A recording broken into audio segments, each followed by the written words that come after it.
What happens when one of America's most iconic car companies lays off 14,000 jobs, shuts down 5 production plants, and begins redirecting billions abroad, all while the president screams, "America first"? What happens is the illusion shatters. Because what we are witnessing isn't just a policy failure. It's the collapse of the U.S. auto industry, triggered by its own government. This isn't about competition anymore. It's about survival. And while President Donald Trump was busy doubling down on 200% tariffs, General Motors flipped the table, exposing the cracks in his economic fortress for all to see. So what forced GM to abandon its American roots? What pushed Ford to follow? And is this just the beginning of a total decline of U.S. manufacturing? In this video, let's break it down. In late 2024, General Motors sent a seismic shock through the North American automotive landscape. The announcement came suddenly: 14,000 jobs were to be eliminated, and 5 key manufacturing plants across the U.S. would be shuttered. These weren't idle or outdated facilities. They were core to GM's production network, with plants in Michigan, Ohio, and Maryland serving as vital arteries of domestic vehicle manufacturing. For thousands of middle-class workers, it was more than just another economic headline. It was the loss of their security, their benefits, and their children's futures. The layoffs weren't just numbers on a balance sheet.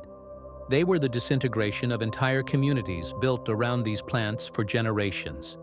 But the blow wasn't confined to the U.S. border. The shockwave crossed into Canada, landing hard on the CAMI assembly plant in Ingersoll, Ontario. This plant had once been hailed as the crown jewel of GM's electric future. It was the hub for manufacturing BrightDrop Zevo electric delivery vans, with investments poured into retooling and preparing for an electrified future. Yet, despite the cutting-edge production tools and highly trained workforce, the facility was hit with a shutdown notice. Production would halt until October 2025. And when it returned, it would do so at only half its previous capacity, accompanied by the indefinite layoff of nearly 500 workers. What should have been a model for transition to clean energy mobility had become a casualty of international trade policy. Even the numbers painted an alarming picture. GM reported sales of just 427 BrightDrop vans in Canada and 1,529 in the United States in 2024, a dismal figure for a product that had once been marketed as revolutionary. The problem wasn't just consumer disinterest, it was cost. Tariffs imposed by Donald Trump's administration on electric vehicle components, especially those originating from China, drove up prices across the supply chain. Batteries, steel, aluminum, and even software inputs became significantly more expensive. That cost was passed on to the consumer. And with EVs already a price-sensitive market, sales tanked. BrightDrop, once a symbol of GM's green transformation, was suffocated under the weight of bad policy. The personal toll was immense. Mayor Brian Petrie of Ingersoll voiced the sentiments of a shaken community. This isn't just about business, it's about people, about families, about futures. Across Canada, political leaders reacted with fury. Conservative leader Pierre Poilievre accused Donald Trump of betraying America's closest ally. Canadian Prime Minister Mark Carney described the layoffs as deeply painful, while NDP's Jagmeet Singh pushed for stronger domestic protections to buffer workers from foreign policy decisions that had nothing to do with them. Back home, GM wasn't falling apart. It was pulling away.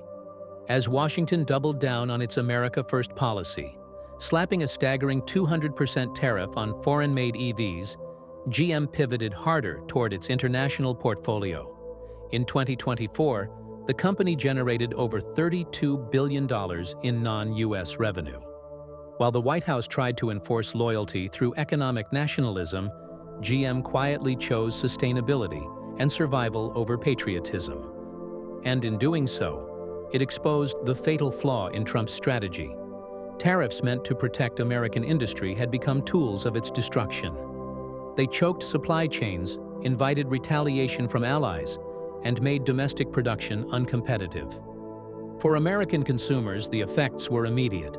The price of EVs skyrocketed by $3,000 to $6,000 in a matter of weeks. Dealerships were caught between rising costs and hesitant buyers. Inventories shrank, sales slowed, and workers began to worry about what came next. Ford, recognizing the pattern, didn't wait around. It made a surgical move, one that was ruthless but necessary. Facing a 25% increase in EV production costs due to tariffs on imported materials, Ford pulled the plug on domestic manufacturing of the Focus and C-Max. Over 2,000 American jobs vanished, and it made headlines across the Midwest. But Ford wasn't quitting. It was transforming. Project T3, a $50 billion innovation initiative, was rolled out, aimed at reinventing the automaker's DNA.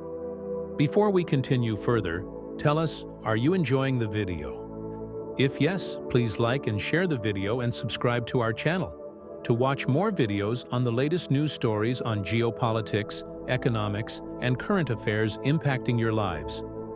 Ford's future now hinged on battery plants, robotic production lines, solid-state energy storage, and EVs that could run for 1,000,000 miles with mere minutes of charging time. The traditional auto company was becoming a tech firm on wheels. When Ford CEO Jim Farley stepped before the press to justify the company's most controversial move in years, slashing 2,000 American jobs and shifting major EV production overseas, he didn't sugarcoat it. "Do you want to lose 2,000 jobs now or 20,000 5 years from now?" he asked. The statement wasn't crafted for applause. It was a cold, calculated acknowledgement of the crossroads Ford found itself at. The message was clear. Sentimentality doesn't build batteries, and loyalty doesn't write paychecks. What does? Economic viability. And in an industry being reshaped by tariffs, automation, and global competition, viability had become a rapidly moving target. Farley's decision wasn't made in isolation.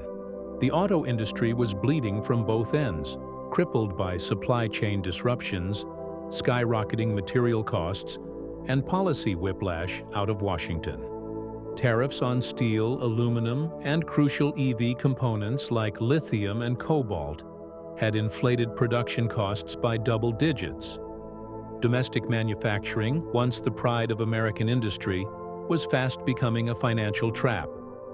And as policymakers clung to nostalgia and slogans, Ford had no choice but to escape the stranglehold of outdated regulations and embrace a new industrial model, one rooted in automation, global flexibility, and forward-looking innovation.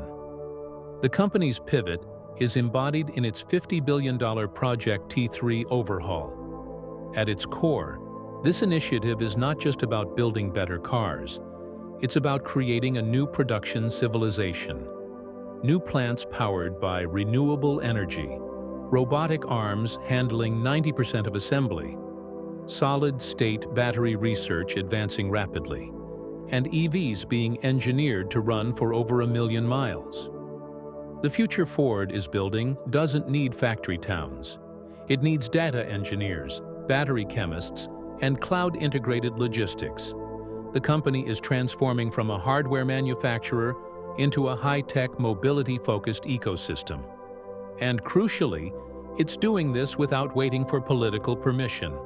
However, the real quiet winner in this geopolitical shakeup wasn't even American. It was China. As Western leaders postured and imposed tariffs, China doubled down on strategic dominance. Backed by sweeping state subsidies and 5-year industrial blueprints, China now refines over 80% of the world's lithium and manufactures the vast majority of global EV batteries. Its companies from CATL to BYD have become global suppliers of not just parts, but entire EV platforms. While Washington tried to exclude Chinese supply chains from the EV conversation, the rest of the world quietly kept buying from them. Because in the end, price, scale, and speed win. And China was winning on all three fronts.